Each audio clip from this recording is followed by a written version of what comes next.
So, how did you get started in belly dance? It started with, I originally wanted to seek out the blue people, the Tuareg Berbers. It was like a fascination of mine since I was a child.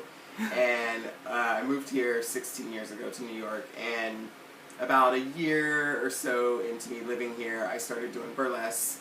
And while I was when I was doing burlesque, I always considered New York just a median. I didn't expect to stay here, over 10 years. I thought I would end up in North Africa or in Europe.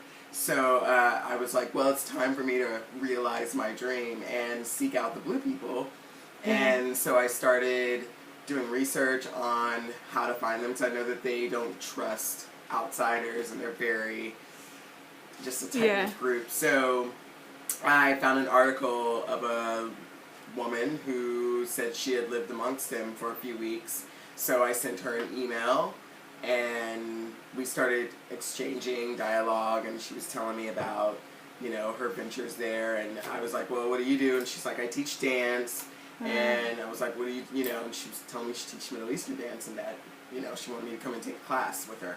And I was like, well, I'm not really into belly dance, And she was like, well, it's not really belly dance. And she, read me my rights through email. That lady ended up being Morocco.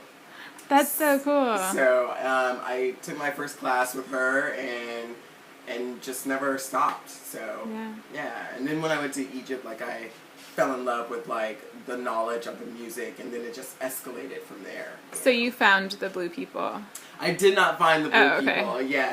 No, I'm still looking for them. I'm still hoping that they'll adopt me.